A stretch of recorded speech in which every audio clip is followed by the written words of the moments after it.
दोस्तों आज का ये वीडियो आप लोगों के लिए बहुत ही महत्वपूर्ण होने वाला है, क्योंकि आज के इस वीडियो में आप लोगों को बताने वाला हूं कि अगर किसी के किडनी में सूजन हो जाता है तो किडनी में सूजन क्यों होता है, किडनी में सूजन होने का क्या कारण होता है, किडनी में सूजन अगर हो जाता है तो किडनी में सूजन होने पर कौन कौन से लक्षण देखे जाते हैं, और अगर किसी किडनी में सूजन होता है तो हमें कैसे पता लगेगा, हम इसको कैसे कंफर्म करेंगे।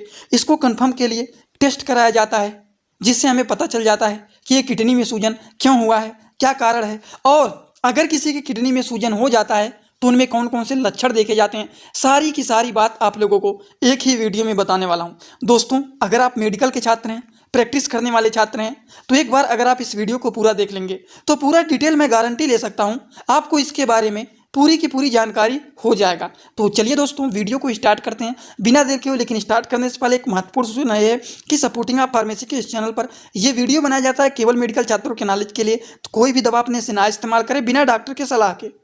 तो सबसे पहली बात यहाँ पर यह आता है कि आखिरकार किडनी में सूजन क्यों होता है, होने का क्या कारण होता है। पहले तो ये जान लीजिए दोस्तों, जो लोगों के किडनी में सूजन हो जाता है उस तरह के लोगों में देखा जाता है कि उनको किडनी स्टोन हो जाता है। मतलब अगर किसी के किडनी में पथरी हो जाता है, थोड़ा सा इसको जूम कर देता हूँ, स्टोन का मतलब होता है पथरी होना। अगर किसी की किडनी में पथरी हो जाता है तो इस तरह के लोगों में भी देखा जाता है कि उनको किडनी में सूजन हो जाता है, या फिर अगर ब्लड क्लॉट हो जाता है, या फिर यूरिन में इन्फेक्शन हो जाता है, पेशाब में इन्फेक्शन हो जाता है, या फिर यूरिन के रास्ते में इन्फेक्शन हो जाता है, तो इस तरह के लोगों में भी देखा जाता है कि ये कारण बन जाता है जिसकी वजह से किडनी में इन्फेक्शन, किडनी में सूजन हो जाता है।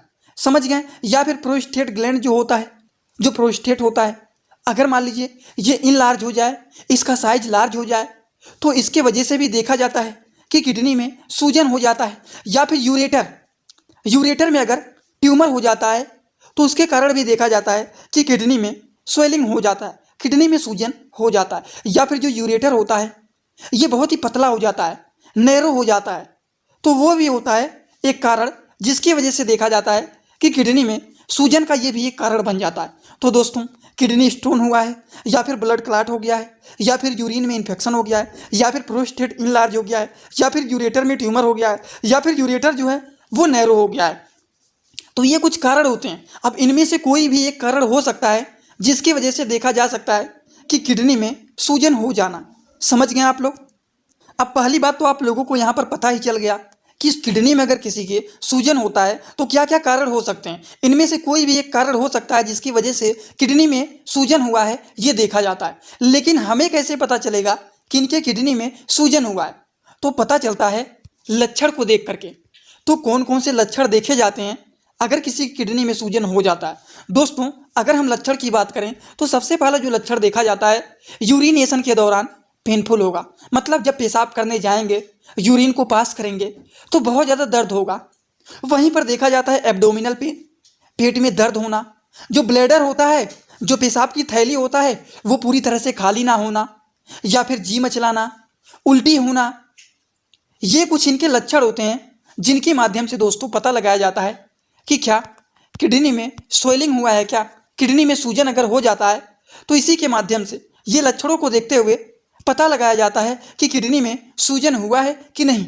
आप लोगों को मैंने बस दो बात अभी तक बताया है कि किडनी में सूजन होता है तो सूजन होने का क्या कारण होता है, अगर किसी किडनी में सूजन हो जाता है तो होने पर कौन कौन से लक्षण देखे जाते हैं। ये दो बात आई होप आप सभी लोगों को पूरी तरह से समझ में आ गया होगा। अब यहाँ पर आप लोगों को बताने जा रहे हैं कि अगर लक्षण को देख करके लगता है कि लग रहा है इनके किडनी में सूजन हो गया है, उनके यूरिनेशन और पेन में बहुत ज़्यादा यूरिनेशन के दौरान पेन हो रहा है, एब्डोमिनल पेन हो रहा है, ब्लैडर पूरी तरह से खाली नहीं हो रहा है, जी मचला रहा है, उल्टी हो रहा है, तो इसको हम लोग कंफर्म करने के लिए क्या सच में इनके किडनी में सूजन हो गया है, इसके लिए दोस्तों डायग्नोसिस एंड टेस्ट कराया जाता है। तो कौन कौन से डायग्नोसिस एंड टेस्ट होते हैं जिसके माध्यम से आइडेंटिफाई किया जा सकता है कि क्या इनके किडनी में सूजन हुआ है या फिर नहीं हुआ है। दोस्तों इसको कंफर्म करने के लिए ब्लड टेस्ट कराया जाता है। ब्लड को निकाल करके आइडेंटिफिकेशन किया जाता है कि क्या सही में इनके किडनी में सूजन हुआ है या फिर नहीं।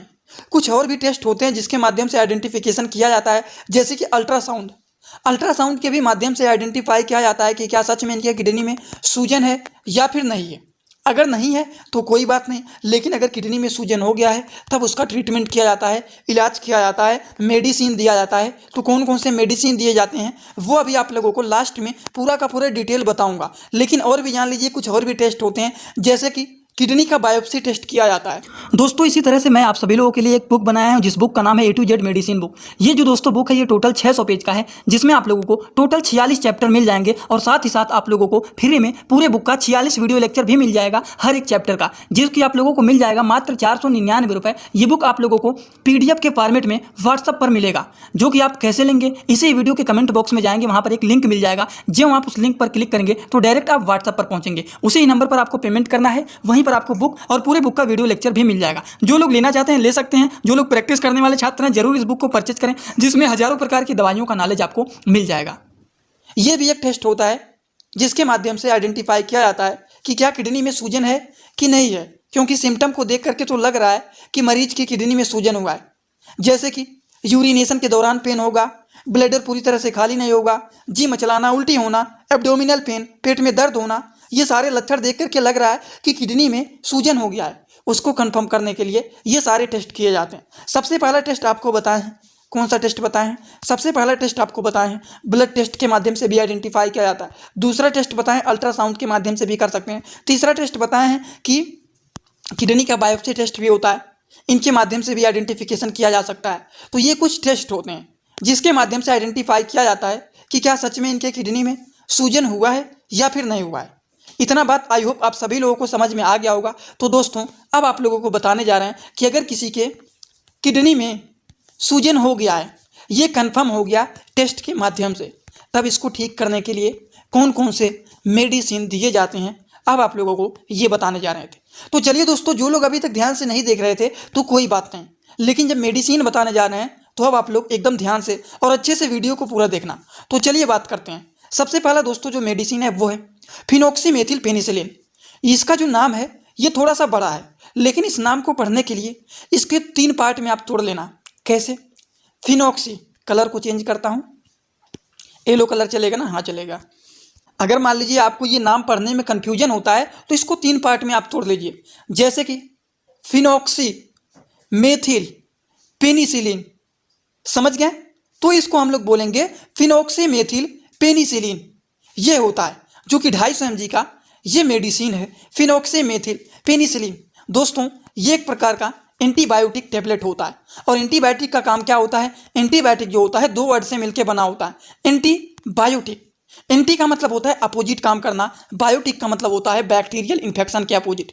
तो ये हमारे शरीर के इन्फेक्शन को ठीक करने का काम करता है। अगर किसी को इन्फेक्शन हो जाता है तो इसके लिए एंटीबायोटिक मेडिसिन दिया जाता है, और इन्फेक्शन के कारण भी किडनी में सूजन हो जाता है, इसीलिए पहले तो एंटीबायोटिक मेडिसिन को दिया जाता है, जैसे कि फिनॉक्सीमेथिल पेनिसिलिन। इनके डोज के बारे में बात करें तो according to the patient condition OD से BD इसको दिया जाता है, वो भी आफ्टर मील, खाना खाने के बाद 1 से 2 टैबलेट दिन भर में ले सकते हैं। समझ गए आप लोग? जो कि फिनॉक्सीमेथिल पेनिसिलिन होता है। दोस्तों जो अगला मेडिसिन होता है वो है फ्यूरोसमाइड टैबलेट। फ्यूरोसमाइड टैबलेट जो है ये लैसिक्स के नाम से ज़्यादातर फेमस होता है। ये जो होता है ये लैसिक्स के नाम से ज़्यादातर फेमस होता है। अब आप लोगों को मैं इस टैबलेट के बारे में 50 बार से ज़्यादा बता चुका हूँ। जो लोग डेली हमारे वीडियो को देखते होंगे उनको ये बात पूरी तरह से याद होगा। फ्यूरोसमाइड टैबलेट का क्या काम होता है, जो यहाँ पर लिखा गया है पहले उसको समझिए, और जो मैं बताया हूँ वो भी आपको बताता हूँ। देखिए, अगर किसी को ब्लड में पोटेशियम का लेवल बढ़ गया है, जिसको हम लोग हाइपरकैलेमिया बोलते हैं, तो उसको ये मेंटेन करने के लिए ये नहीं दिया जाता है। अगर किसी भी मरीज के शरीर में ब्लड में पोटेशियम का लेवल बढ़ा हुआ है, उस पेशेंट को हाइपरकैलेमिया हुआ है, तो उसको कभी भी आप लैसिक्स मेडिसिन को नहीं देंगे। ये बात आप लोग नोट कर लेना, नहीं तो अपने कॉपी में कहीं पर लिख लेना कि अगर किसी भी मरीज को हाइपरकैलेमिया हुआ है, हाइपरकैलेमिया का मतलब होता है ब्लड में पोटेशियम का लेवल बढ़ना। अगर ब्लड में पोटेशियम का लेवल मरीज का बढ़ा हुआ है तो डोंट यूज दिस मेडिसिन। इस मेडिसिन का यूज नहीं करना है। क्यों? क्योंकि इस मेडिसिन का काम होता है कि ये हमारे शरीर में यूरिन के अमाउंट को ये बढ़ा देता है, और अगर किसी को हाइपरकैलेमिया हुआ है तो उनको ये नहीं देना है। ये एक प्रकार का डायरेटिक्स मेडिसिन होता है जो कि शरीर में यूरिन के लेवल को ये बढ़ा देते हैं। समझ गए आप लोग? इनके डोज के बारे में बात करें तो एक टैबलेट दिन भर में 2 बार इसको दिया जाता है, वो भी खाना खाने के बाद। तो अगर किसी किडनी में सूजन हो गया है तो उस केसेस में लेसिक्स मेडिसिन का भी प्रयोग किया जाता है, जो कि हमारे यूरिन के अमाउंट को ये क्या कर देते हैं, बढ़ा देते हैं, जिसकी वजह से अगर यूटीआई हो गया, यूरिन के रास्ते में इन्फेक्शन हो गया है, ब्लैडर हमारा पूरी तरह से साफ नहीं हो रहा है, पूरी तरह से इम्पटी नहीं हो रहा है, तो उसके लिए फ्यूरेसमाइड टैबलेट को दिया जाता है, जिससे हमारा ब्लैडर खाली हो जाए, यूटीआई ठीक हो जाए, यूरिनरी ट्रैक इन्फेक्शन ठीक हो जाए, जिसकी वजह से किडनी में सूजन हो गया है वो भी ठीक हो जाए। इसलिए लेसिक्स मेडिसिन को दिया जाता है। लेकिन इनमें एक बात का ध्यान रखना चाहिए, मरीज को अगर हाइपरकैलेमिया हो गया है, उसको ब्लड में पोटेशियम का लेवल ज़्यादा है, इस तरह का मरीज है, तो उसको ये मेडिसिन नहीं दिया जाता है। समझ गए आप लोग?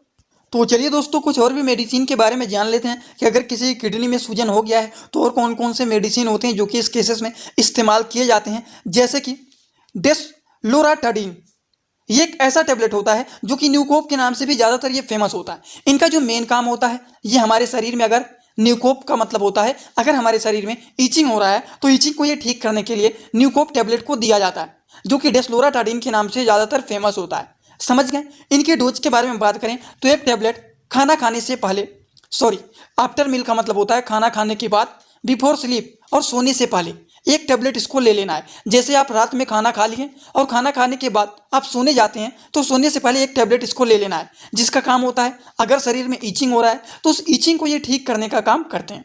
बात करें अगले मेडिसिन के बारे में तो दोस्तों, अगला जो मेडिसिन है वो है एम्लोडिपिन टेबलेट।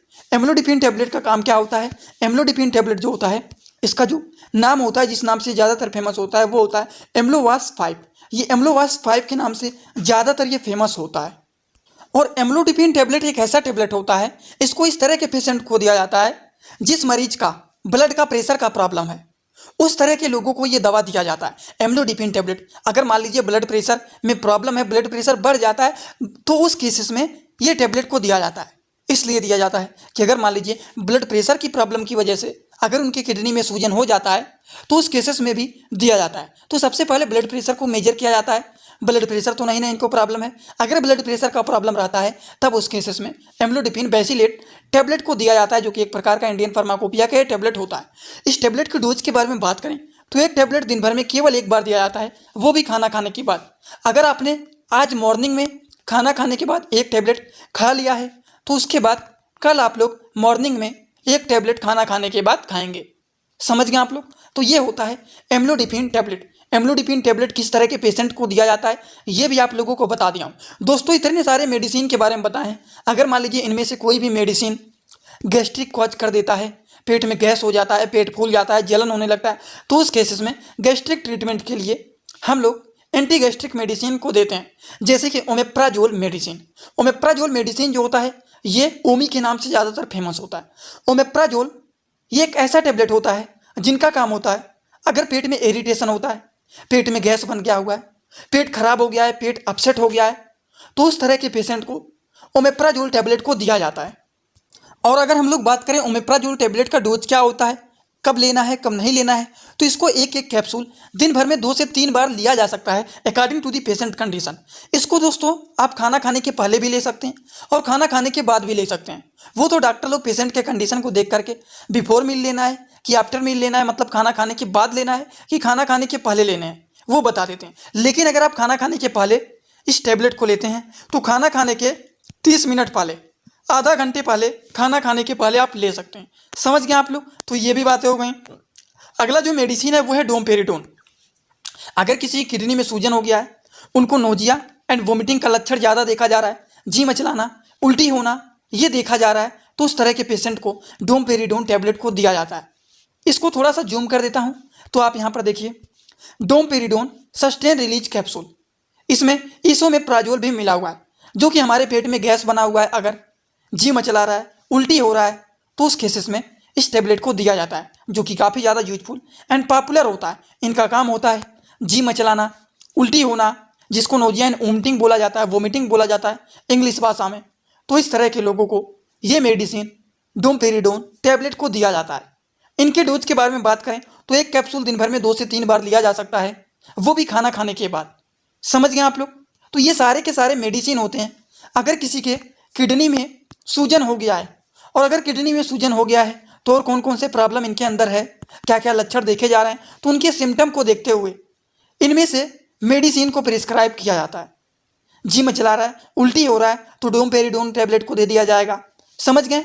अगर मान लीजिए ब्लैडर पूरी तरह से नहीं खाली हो रहा है, पेशाब मतलब पूरी तरह से नहीं हो रहा है, जो ब्लैडर होता है, पेशाब की थैली होता है, वो पूरी तरह से नहीं खाली हो रहा है, तो उनको लेसिक्स मेडिसिन को दिया जाता है, जो कि फ्यूरोसमाइड टैबलेट होता है, जो कि यूरिन के अमाउंट को बढ़ाने का काम करता है। तो इस तरह से ये सारी की सारी मेडिसिन होती हैं, जो कि अगर किसी किडनी में सूजन हो जाता है तो उस केसेस में ये इस्तेमाल किए जाते हैं। और किडनी में सूजन होता है तो क्या लक्षण देखे जाते हैं, किडनी में सूजन होने का क्या कारण होते हैं, सारी की सारी बात आपको बता दिया हूँ। दोस्तों, आज का वीडियो कैसा लगा सभी लोग कमेंट बॉक्स में आइए, अपना फीडबैक जरूर आप कमेंट बॉक्स में देना। और एक बात बताना चाहता हूँ, जो लोग इंस्टाग्राम में हमसे जुड़ना चाहते हैं वो भी आप लोग हमसे जुड़ सकते हैं। सीधा सीधा जाइए इंस्टाग्राम में और सर्च करिए, जो चैनल का नाम है सपोर्टिंग आप फार्मेसी। ये सोपी केवल मत सर्च करना, पूरा नाम सर्च करना, सपोर्टिंग आप फार्मेसी, आपको मिल जाएगा। वहाँ पर आप हमें फॉलो करके वहाँ पर भी आप हमसे जुड़ सकते हैं। तो चलिए दोस्तों, आज का वीडियो यहीं पर होता है complete. Thanks for watching my video. Like comment share and subscribe this channel.